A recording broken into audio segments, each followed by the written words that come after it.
Hi, this is Egor, and before we dive into one of the heaviest films here on the channel, I want to make a warning for distressing images and topics that will be mentioned in this video. There will be mentions of war crimes, death. Consider this whatever content warning you needed to hear. Before we begin, I would like you to think about this quote by John Locke. If a tree falls in the forest and no one is around to hear it, does it make a sound? If the suffering of a person in times of great atrocity remains anonymous, did it really happen? How can someone's tragic story affect someone if they never lived to tell the tale? Grave of the Fireflies is the story of such anonymous suffering. You know, I've seen a lot of war films, and many of them are exciting or moving or dramatic or artistically effective. And a few of them actually reach you at an emotional level and not just at the action level. I was amazed the first time I saw Grave of the Fireflies to find that I was actually moved just about to tears by this film. War is hell. It is suffering, death and more suffering, on a completely unimaginable scale. Yet many of us, when we think of war, still like to imagine brave soldiers and giant war machines and logistic chains and strategy. And even when we look at a war in context of human suffering, we typically hear stories of survivors, those who lived to tell the tale. As profoundly horrific as it was, we are all, in a way, victims of the survivor bias. Grave of the Fireflies lacks explosions, soldiers, and war machines. Instead, it is filled with childhood memories, a pack of sweet candy in a tin can. It is filled with tears, joy, and children that were lost to history. The souls that did not live to tell the tale, to fade into obscurity, complete anonymity. After watching this movie, if anyone asks me to name one film that captures the suffering of the war, I will look at The Pianist, The Schindler's List, movies like Come and See, they're really heavy hitters, Beasts of No Nation, Boy in Striped Pajamas, and say, I actually think Grave of the Fireflies. It has something to it. So this film has an emotional breadth to it, involving war and the kind of results of war and two victims of war, that is astonishing. War movies are one of the most popular historical film subgenres. They're literally rooted in conflict of immense proportions, and quality films like 1917, Saving Private Ryan, Band of Brothers, Oppenheimer, they really don't cease to amaze me. There's a major reason why people love these movies, and for that same reason, most viewers would be pressed to call Grave of the Fireflies a masterpiece of the same caliber. And to be perfectly honest, I agree with that sentiment. In my opinion, Grave of the Fireflies is in a league of its own. It's way better. An early scene in the film features shiny B-29 flying fortresses over the serene landscapes of Japan. They're shown as miraculous machines of engineering genius. This is one of the 2 times where the film shows us that side of the war. The rest of the movie will be taking place on the ground, as the relentless firebombing raid obliterates our main character's hometown. Just as Seda is about to leave his home to join his family in the shelter, he sees the incendiary rods land onto his neighborhood. For a moment, there is quiet, as if the fire itself was hesitant. Seda stops and looks at the water bucket near him, then realizes this is futile. This fire, this war, is bigger than him. This tiny moment tells us absolutely everything we need to know about this film, its characters, and how it's going to tell its story. Within the next hours, Seda's life will be forever changed. He's confronted with the death of their mother, something that he deeply internalizes and doesn't share with his sister to shield her innocence. This is a recurring theme in the film, and from now on, all of Seda's actions will be put towards protecting her as they try to survive in a starving ash pile that is wartime Japan. He's just a kid who got caught up in one of the biggest tragedies of human history. I think maybe this movie is saying that firebombing is not a very precise way of going after the enemy. It's a way to destroy morale, it's a way to break down a nation's will to resist, but at the same time, are we really thinking about people like this little brother and his even smaller sister when we drop those bombs? Or are we managing to objectify the Japanese as an evil race who deserve to have this happen to them? Really important point here. Did you notice how military strategy cannot fit into any humane framework? No matter what you do, people die. And that is because war, by definition, is not humane. The Japanese leadership, following their strategic analysis in desperation, convinced that the power and commitment of the people of the nation was their key advantage against the superior enemy forces. Seda obviously doesn't know about any of these things. He's just a kid caught in the avalanche of all of these events. He does not share that rhetoric, but in a way he's convinced, just like everyone else, that if he would hold down just a little longer, then all of their sacrifices, all of these deaths, won't be in vain. His sister won't be sick anymore, and they will have food every day, because this nightmare will be finally over, if they could hold up just a little longer through the triumphs of their own will. So Seda does whatever it takes, rationing their lifetime savings, living in a cave, and stealing to survive. It is contrasted with his attempts to make Setsuko happy, to shield her from the horrors of their reality. A tin of candy can go a long way, one bite at a time, and when they run out, get some sweet crumbs out of it. And when that runs out, fill it with water and let her sip it, and get that little bubbly smile. Anything to protect her happiness, even if it's the tiniest glimmer of it. And we identify with them, and with their predicament, and with their personalities, and with what they try to do. We witness Seda's beliefs shatter once the war takes another step towards its inevitable conclusion. In a total crisis, he takes the rest of their family's money from the bank. In that same scene, he learns the Japanese fleet has been destroyed, and his father won't be returning back. In that moment, we see his memory of the departing battleships, with bright lights and fireworks making beautiful display that drills itself into his memory. These machines are portrayed as hulks of growing lights making their way into the Pacific. And that is the second time we see the mighty war machines in the movie, the only other time.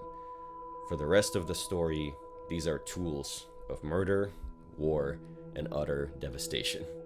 At that moment, the notion that the war has been lost completely shattered what was left of Seda's reality. All of that loss, suffering, starvation, at the end of the day was for nothing. There was no point to any of this suffering. It might also be the moment where he accepted the loss of both of his parents. There were moments where the movie deliberately kept us in ambiguity about whether or not he had time to process what happened with his mother after witnessing everything that he did. And in my opinion, at least, that was the scene where it all washed over him.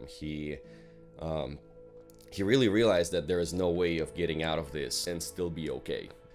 And then he had to return to the cave, because what we just saw is by far not the most tragic part of this movie. Everything up to this point was nowhere near as horrifying as it is. If you think about it, all of Seda's actions, all of his, everything, his entire motivation was almost to prevent what's about to happen next, and it's gonna happen anyway. With all of this baggage, Seda continues to guard Setsuko's childhood. The scene at the beach is especially striking, where they come across a dead body. Is he asleep? Yes. Yes, that's the answer. Regardless of the futility of their situation, Setsuko is still a baby. She does not and will not understand the reality of the situation. She will, against all odds, remain a child. She will cry when hungry or when she's missing their mom. She will laugh when her brother makes her happy. She will make little mud cakes and eat them for fun. She will catch fireflies to keep herself entertained. In the face of harshest reality, Setsuko still remains a child, and the magic of childhood somehow also remains in spite of it all. You can't just exterminate the magic of childhood. It is something quintessential. It is something that all kids will always have, even in wartime Japan, even in a concentration camp, even in a starving refugee camp. All of those kids are still experiencing the magic of their childhoods. All of Studio Ghibli movies at large are in one way or another about capturing the magic of childhood, and also just the magic of being alive, the beautiful fabric of reality. Seeing those exact narrative tools, those exact characters just slowly being starved by war it's powerful as shit. It gets to you, man. This movie radicalizes people. I would even argue more so than The Pianist, you know? The Pianist will radicalize you if you watch it, but this is insane. The sequences that follow depict what prolonged starvation can do to a person. After a while, the immune system begins to rebel against the body, and whatever illness it was able to repel before suddenly becomes a lot more lethal. The only cure for that is food, energy for the body to make itself function again. And when it doesn't function right for too long, it eventually starves to death. That's how starvation works. There is a scene that follows where Seda is told how to best burn her body, because, as gut-wrenching as this is, Setsuko by far is not the only dead child in this war. Their suffering, all of their actions, are always contextualized with the suffering of the society at large around them. The reason why this isn't so devastating to everyone around them, the child dying, is because they're all dying, is because that's what war truly is like, and that's why people get pragmatic about it when they try to survive such environment. What is the best way to bury your parents? You know, what do you do when starvation starts to eat away at your body? Like, those are questions when everyone asks them. Like, in wartime, that's the thing. That's how they try to adapt.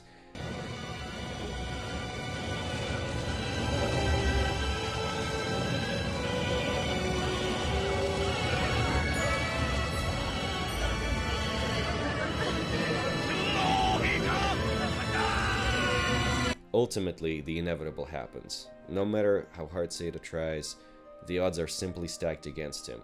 The movie and the audience knows that Seda is already dead. We've seen it at the beginning of the movie. That's been established. But despite that, we hope. We hope for these kids to live, because our minds, as audience members, simply won't let us accept it. That's like the most powerful part about this film. The brutal simplicity of this plot is what is driving the impact of this film. That's what separates it from all the others. Against our will, we're confronted with Setsuko's death. This little girl who did not even know the war was happening in the first place. A child robbed of her parents, her childhood, and at the end, her life. For what is ultimately nothing. A story so heart-wrenching to all of us. And we would rather look away and reject it. We would rather not internalize it. And we pretend like she never existed. But she did.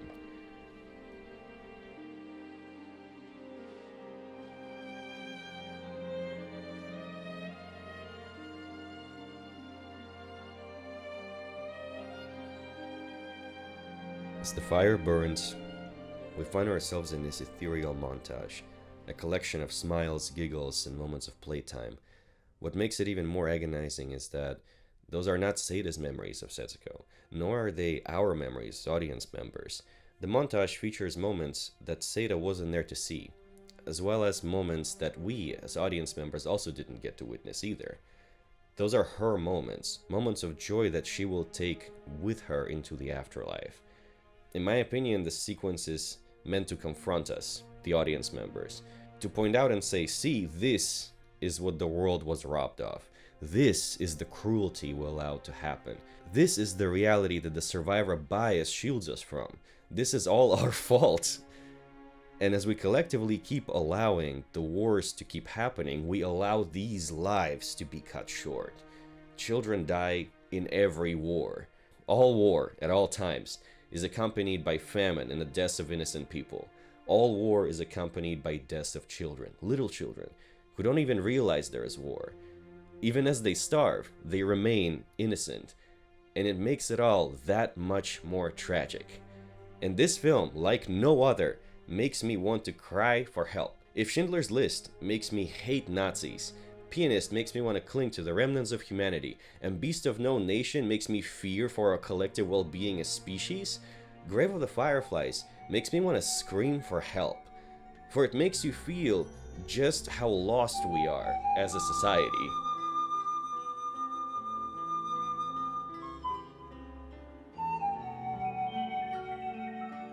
I want to put this film in retrospect and look at its messaging outside its historical context. If you look at all the modern conflicts, Ukraine and Gaza, Lebanon, Yemen, conflicts that have just ended like Iraq, Afghanistan, and Balkans, and further back like the Koreas and Vietnam, and obviously World War II, the one thing that connects them all, the undeniably ever-present tragic characteristic of all of them, is dead children.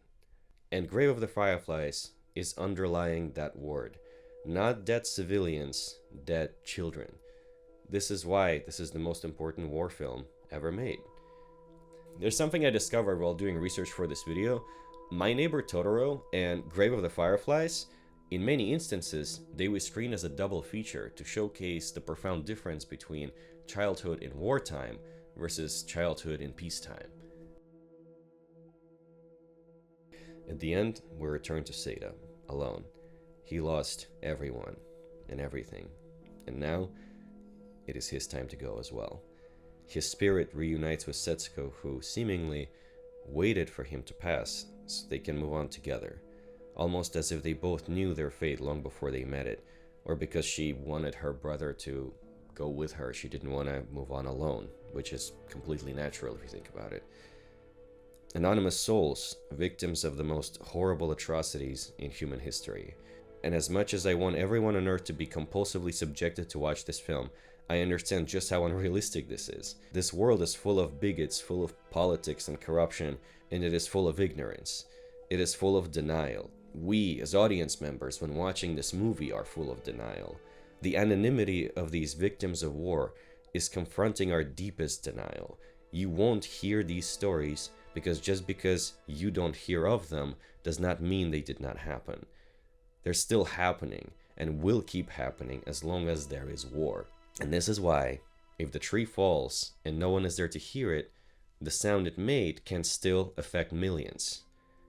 Because we can use storytelling to tell the tale of the falling tree and spread the notion that the forest is precious. We can collectively mourn the tree, even though none of us was actually there to see it. Grave of the Fireflies tells the story of the anonymous victims of all conflicts in history, not just wartime Japan, the innocent who did not deserve to die, who died for reasons none of us will ever approve of. Yet, somehow, the cycle keeps going, because we can only see war from the point of view of the survivors. The survivor bias is very real, and all of us are subjected to it, as long as we are, well, alive. It's quite a existential pickle. This movie is by far one of the hardest films to watch, but I think in light of the ongoing conflict in Gaza, where deaths of thousands of children have not been shrouded in anonymity, as well as ongoing war in Ukraine that takes over 1,000 lives every day for over 3 years now, the subject matter of Grave of the Fireflies remains more relevant than ever today. And for me, this is without a doubt the most important war film ever made. Thank you so much for watching. This has been the hardest video for me to make on the channel. And if you have made it this far, I just want to say I'm sorry for subjecting you to so much depressing information. Thank you for trying to live on the bright side of history. This was Egor of Last Minute Movies, signing out.